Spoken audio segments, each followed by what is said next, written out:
Para Romo, Buder, Suster, Bapak Ibu, saudara-saudariku dan anak-anak yang tercinta, selamat pagi. Berkah dalem. Bagaimana kabarnya? Baik, luar biasa. Semua sehat?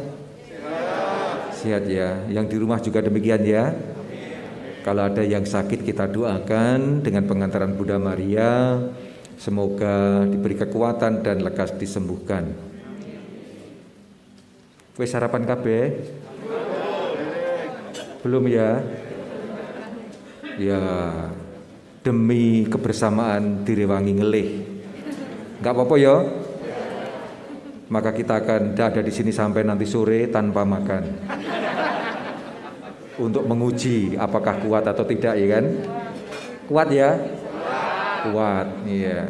Kalau nanti nggak kuat, ini ada kijang bisa kita sembelih, kita makan bersama. Saudara-saudariku yang terkasih, hari ini hari Minggu Paskah yang keempat, bersamaan dengan hari Minggu Panggilan. Dan berhadapan dengan Minggu Panggilan ini, Paus Fransiskus menyampaikan pesan kepada kita semua dengan sebuah ajakan untuk memperluas makna panggilan, tidak secara sempit hanya panggilan untuk menjadi imam, bruder dan suster, meskipun ini sangat penting sekali. Bahkan tadi perasaan saya ketika masuk ke sini, rasanya akeh banget sing arep dadi romo suster. Siapa sing pengen dadi romo? Loh, perasaan mau keliru berarti. Sing pengen dadi suster? Oh, saling nengok temannya.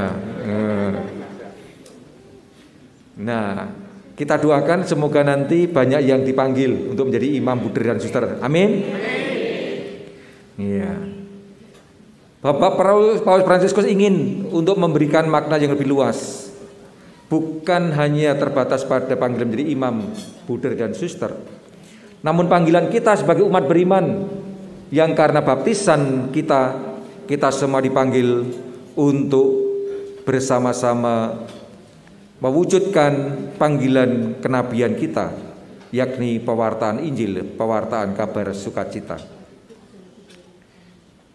Pertama-tama kita semua adalah orang-orang yang dipanggil, yang membangun satu persekutuan, membangun satu paguyuban, membangun sebuah komunio. Yang tadi dalam bacaan yang kedua oleh kitab Wahyu dikatakan, kita ini kumpulan yang banyak sekali dari orang-orang yang telah mencuci bajunya dalam darah anak domba. Ini gambaran kita, orang-orang yang telah dibaptis, membentuk satu paguyuban, satu persekutuan, satu komunio, umat-umat yang telah mengalami penebusan Tuhan, mengalami penyelamatan Allah dalam diri Yesus Kristus. Maka inilah panggilan kita yang pertama, bagaimana kita membangun paguyuban ini menjadi paguyuban yang padu, yang sungguh-sungguh guyup, yang kompak, yang rukun, dan sungguh-sungguh kempel. Adik-adik ngerti kegese kempel ya? Adik-adik ngerti kempel ra? Ngerti?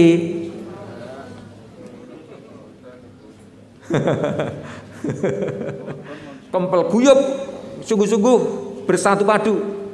Inilah panggilan kita yang pertama. Sebagai orang-orang yang telah ditebus oleh Yesus Kristus, maka kita menyatu mewujudkan satu gereja universal, gereja Katolik, gereja semesta.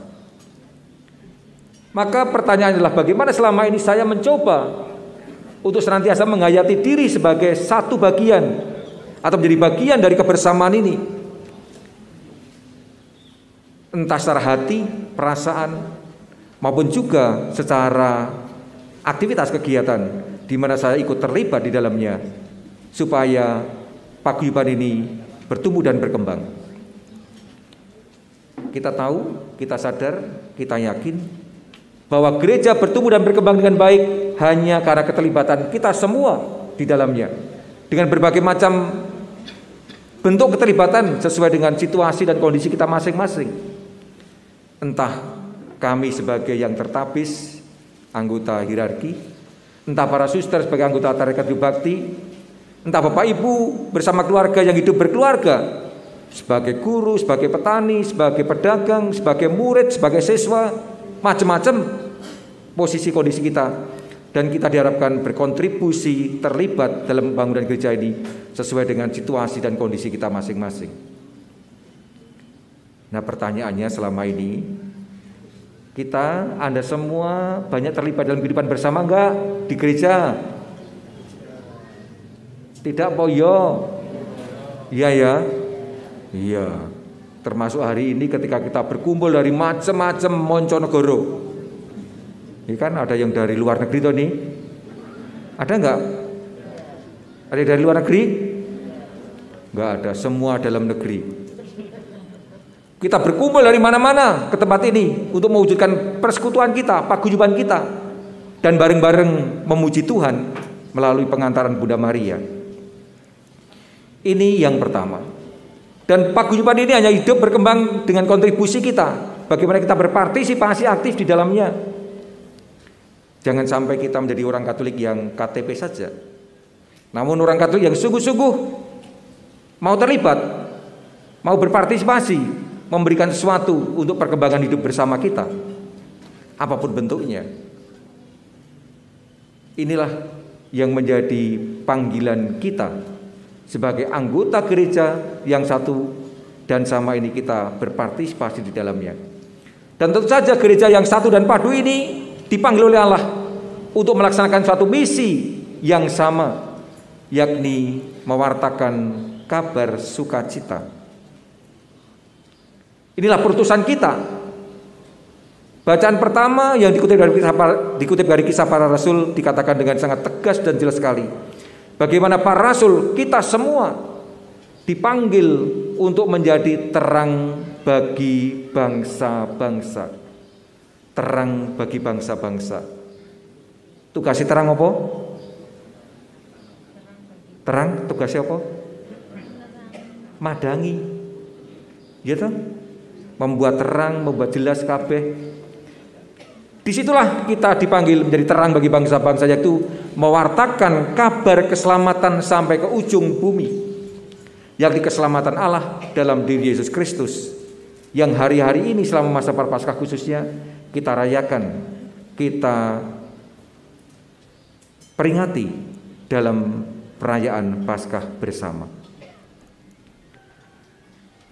Saudara-saudari yang terkasih, kita dipanggil tidak hanya satu persatu, namun dalam kebersamaan sebagai komunitas orang-orang Katolik, sebagai komunitas gerejawi, dipanggil untuk menjadi pewarta kabar sukacita, pewarta Injil.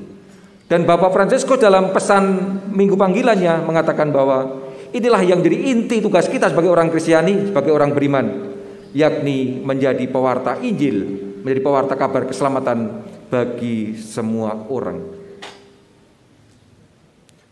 Pertanyaannya adalah, piye carane? Bagaimana caranya kita melakukan itu semua?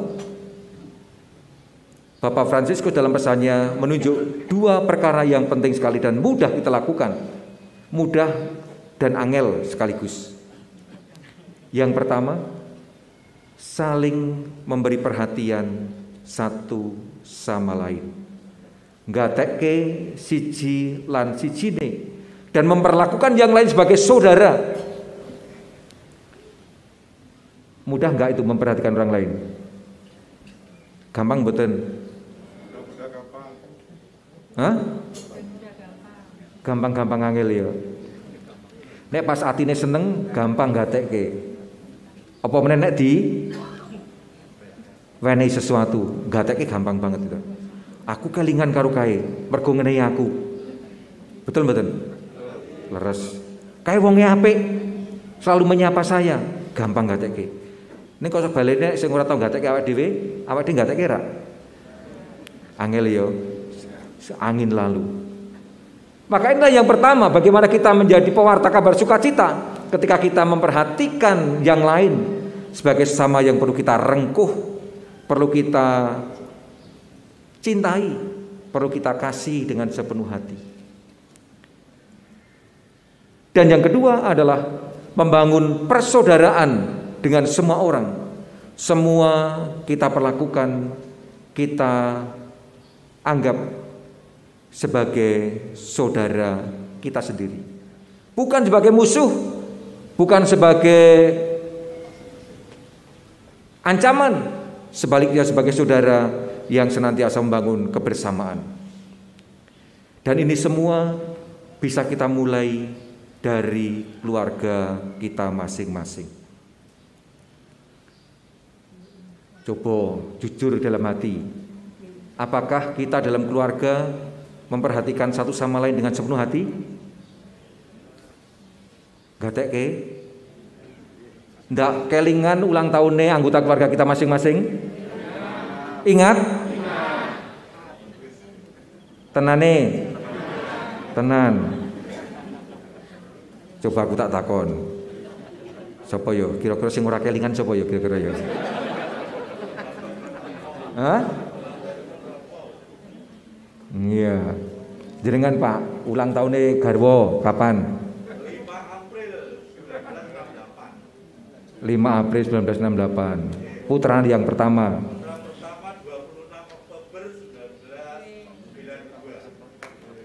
Putra kedua.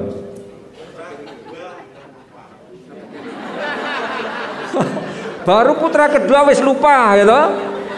Putra ketiga.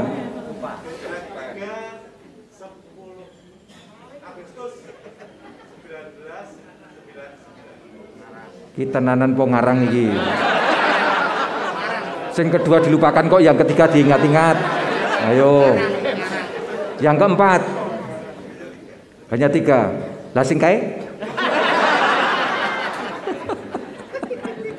Ki sing semangat kelingan, ingat, semua ingat.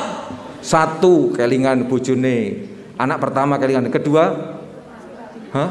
Sapa kuwi ya? Contoh yang paling konkret sekali.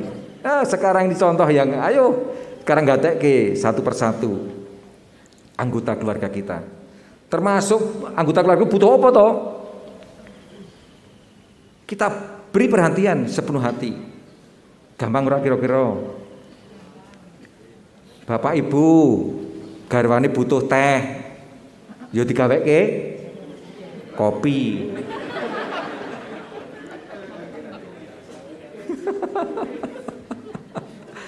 Mencoba untuk memberikan perhatian sepenuh hati siapapun. Coba anak-anak yang muda-muda ini, kelingan kesukaan orang tua kita masing-masing? Hah? Kelingan? Kesukaan orang tua kita masing-masing yang muda-muda? Ingat? Ingat ya. Coba aku tak takon. Iya. Yang di sini datang bersama keluarga siapa? Yang datang satu keluarga, bapak, ibu dan anak. Ah, ono iki ya. Ah, le, cah loro iki, lanang-lanang. Ardo dadi romo kabeh itu. Ya, dadi romo ya. Ya. Sip, tak setuju nih, oke. Tak tunggu tabisanmu. Le, sing seru. Kesukaan bapak ibu ngopo? Sing gede. Hah? Apa? Soto. Soto. Ndak wis tau nukokke soto? Bapak ibune remen soto, suka soto, wis tau nukokke? Dereng. Apa meneh? Bakso. Wis tau nukokke? Dereng. Ora diparingi duit kok kon nukokke yo. Bapak ibune pelit kok kon nukokke yo. Gitu? Nah, langsung yo. Nah, contoh yang paling konkret misalnya, tahu bapak ibu remen soto, remen bakso, nek pas jajan bakso kayak kelingan bapak ibune, mung kelingan tok. Buat itu kok kayak sak glinding, rasa nganggo kuah, sak glinding tok wae. Pak Bu, soto, bakso Pak, nggopo? Yo, engko nggo gawe soto bareng-bareng. Umpamanya. Contoh kecil sekali mulai dari keluarga kita masing-masing. Inilah salah satu bentuknya. Kalau ini semua memperhatikan satu sama lain terjadi, maka persaudaraan akan terwujud. Karena merasa digatekke, betul nggak? nek digatekke mesti seneng atine. Apa meneh nek selama ini kita kurang memberi perhatian, sekarang kok digatekke, direngkuh, disapa. Apa meneh dicepaki apa sing dari kesukaan kita. Wah, pasti langsung senenge rawi ram-ram. Dieling-eling nganti sampai tekan liang lahat. Mosok tekan liang lahat kok ngiling-ngiling gitu. Tak ora mungkin to kuwi. Untuk mengatakan akan diingat-ingat sampai kapanpun kebaikan ini. Maka saudara-saudara yang terkasih, mari kita mencoba menanggapi panggilan sebagai orang Kristiani, membangun persaudaraan sejati di antara kita, mulai dari keluarga kita masing-masing. Hanya dengan demikianlah keluarga kita akan menjadi sejahtera. Tidak hanya sejahtera secara fisik, secara bendani dalam arti sugih mlegendu, namun sejahtera juga secara batiniah, secara spiritual, secara rohani, di mana masing-masing anggota keluarga kita mengalami sukacita, mengalami ketenteraman. Untuk sampai ke sana tentu saja kita mesti senantiasa mendekatkan diri pada sang sumber kedamaian itu, sang sumber kesejahteraan itu, yang tidak lain adalah Yesus Kristus sendiri. Maka Yesus dalam bacaan Injil hari ini mengatakan, domba-dombaku mendengarkan aku mengenalnya dan mereka mengikuti aku. Supaya keluarga kita masing-masing bisa sungguh-sungguh kempel, guyup dan sejahtera, maka tidak kita mesti lari kepada Yesus yang menjadi sumber kedamaian kesejahteraan itu, dengan cara mendengarkannya, memahami kehendaknya, melaksanakannya dengan mengikutinya dari belakang sampai ke puncak Golgota. Tidak mudah, terkadang mengalami banyak kesulitan. Paulus dan Barnabas ketika mempertahankan imannya, mewartakan imannya, menghadapi tantangan yang luar biasa dari para tetangganya, orang-orang Yahudi yang lain, yang iri hati, bahkan ditangkap, dipenjarakan, bahkan nantinya dibunuh. Tidak mudah menjadi orang Katolik yang baik itu. Namun toh kita tidak perlu khawatir, karena Tuhan Yesus dalam Injil mengatakan, semuanya akan kulindungi, akan kujagai, dan tak seorang pun akan merebut dari tanganku. Sebaliknya, aku akan menganugerahkan kepada mereka kehidupan yang kekal. Saudara-saudara yang kasih, dari keluarga kita sebarkan, kita pancarkan, kita sinarkan kepada tetangga kita, kepada masyarakat. Dengan cara itulah kita juga dipanggil untuk membangun persaudaraan dengan masyarakat sekitar kita, di mana kita berada, supaya kita akhirnya menjadi bagian dari masyarakat dan mewartakan kabar sukacita, memancarkan terang yang membuat orang bahagia dan mengalami ketenteraman. Kita belajar dari Bunda Maria yang juga senantiasa mempunyai semangat seperti ini.